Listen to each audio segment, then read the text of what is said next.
Una ilustración es una fotografía, dibujo, lámina que se coloca en un texto para representar lo que dice el mismo. En algunos casos se añade un ejemplo o se trata simplemente de un elemento que embellece el resultado. Es importante señalar que las ilustraciones cuentan historias sin necesidad de apoyarse en un texto. Este hecho es característico de los álbumes ilustrados. Por lo general, tanto las ilustraciones como el texto se interrelacionan entre ellos para lograr el éxito de los cuentos infantiles.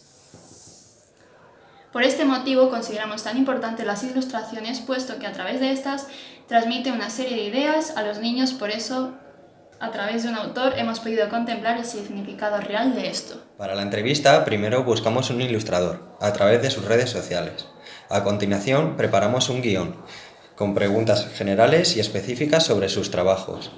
Las primeras nos sirvieron de introducción y contextualización, y las segundas son preguntas de fondo o de búsqueda de información. A continuación, nos reunimos con él. Su nombre es Quique Ibáñez. Grabamos y transcribimos toda la entrevista. Y para terminar, analizamos las diferentes ilustraciones suyas. El título de nuestra unidad didáctica es ¿Damos forma a este mundo? ¿Hasta dónde eres capaz de llegar? Esta secuencia didáctica tiene lugar en un centro público de la Comunidad de Madrid, más concretamente situado en el distrito de Hortaleza. Nuestro centro se llama Pablo Picasso y ofrece las enseñanzas referentes a las etapas de educación infantil y primaria, con un total de 35 profesores y 450 alumnos.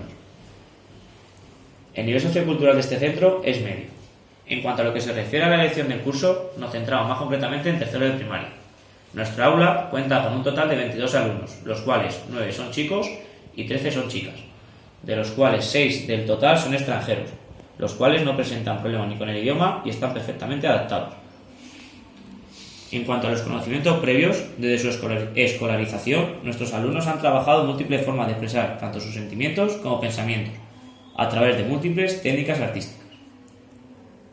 En esta unidad buscamos que nuestros alumnos lleguen tanto a la consecución de unos objetivos generales que se encuentran en el Real Decreto 126/2014 del 28 de febrero, como a la consecución de unos objetivos didácticos. En cuanto a los contenidos, existen 3 bloques, que son educación audiovisual, dibujo geométrico y expresión artística, siendo este último en el que se instaura o se incluye nuestra unidad. El contenido propio que define nuestra unidad es el siguiente: realización de obras tridimensionales haciendo uso de diversos materiales.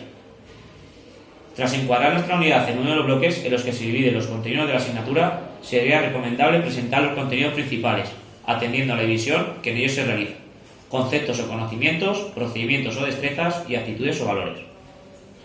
Además, nuestra unidad didáctica va a tener un enfoque competencial, donde son muy importantes las competencias de sentido de iniciativa y espíritu emprendedor y conciencia y expresiones culturales. Por otro lado, en lo que se refiere a la metodología, hay que recordar que no hay que limitarse a una única forma de enseñar, sino que tenemos que tratar de combinar diversas estrategias. Así, en nuestra unidad didáctica hemos llevado a cabo las siguientes metodologías: lección magistral, para explicar conceptos relevantes; trabajo autónomo y de taller, a través del cual se llevan a cabo las actividades; exposiciones de dichas actividades en el aula y trabajo cooperativo. Para continuar, vamos a hablar de las actividades y diremos que son 2, cada una destinada a trabajar con un material diferente, arcilla o plastilina. Primero, los alumnos realizarán su propio mundo imaginario, utilizando la plastilina y su imaginación y creatividad. Después, empleando la arcilla, podrán dejar su huella en un mural que realizará toda la clase de forma cooperativa. También encontramos actividades previas o de conclusión, como pueden ser las asambleas. Por último, no hay que olvidar que nuestro centro no cuenta con alumnos con necesidades educativas especiales, lo que nos lleva a desechar las adaptaciones curriculares y a utilizar medidas de atención a la diversidad generales y ordinarias, únicamente. Para finalizar la unidad didáctica, tenemos que hablar de la evaluación. Una evaluación continua y formativa, cuyo principal instrumento es la rúbrica, que está basado en 4 niveles de consecución de 7 ítems diferentes. No me quiero olvidar de la autoevaluación de la práctica docente, que persigue una mejora de la enseñanza.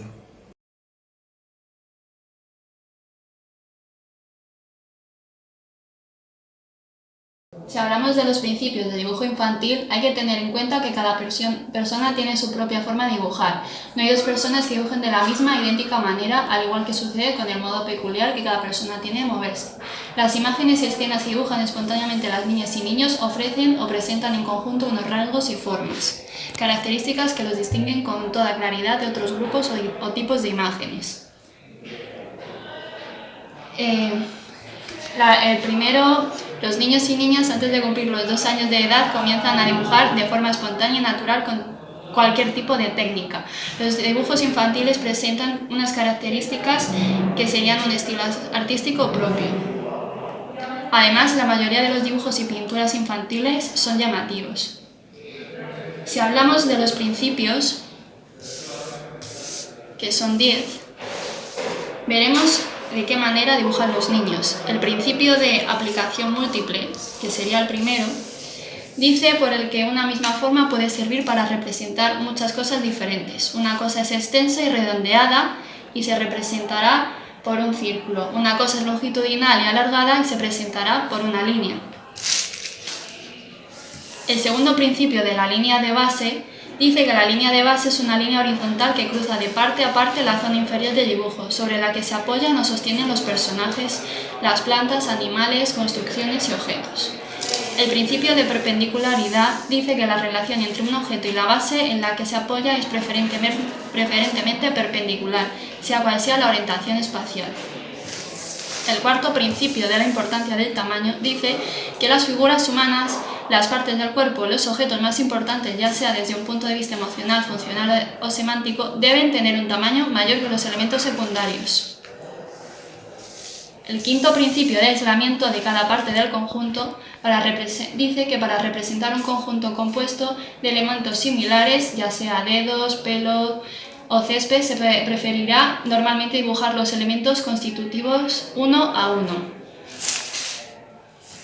El sexto principio del imperativo territorial dice que cada elemento que aparece en el dibujo dispone de su espacio propio e inviolable. Todo lo que tenga que verse en el dibujo se mostrará en toda su extensión. El séptimo, el principio de la forma ejemplar, dice que el niño a la hora de representar un objeto elegirá el modo que mejor describa sus cualidades visuales, cada parte de un objeto o personaje. El octavo principio del abatimiento dice que los elementos verticales como personas, casas o árboles serán dibujados frontalmente y los elementos horizontales como campos, cultivos, piscinas, mesas aparecerán a vista de pájaro.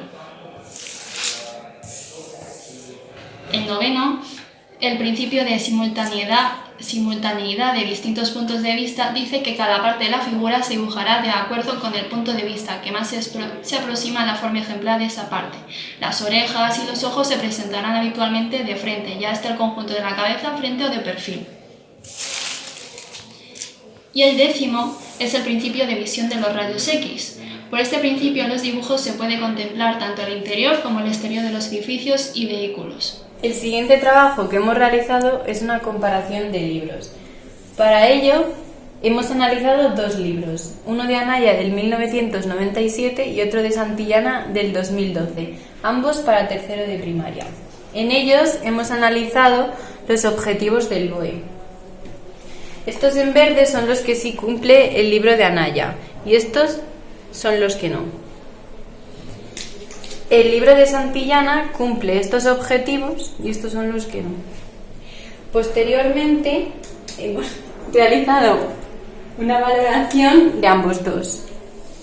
En base a estas valoraciones hemos llegado a unas conclusiones que se basan en unas diferencias que son que el libro de Anaya no cuenta con explicaciones ni incita a los alumnos a reflexionar y tampoco señaliza los materiales que se utilizan en cada práctica, mientras que el de Santillana sí. Y por otro lado, ambos libros tienen unos aspectos comunes que son que cuentan con actividades creativas, hacen referencia a fechas importantes como Halloween, se basan en libros y películas y hablan de autores.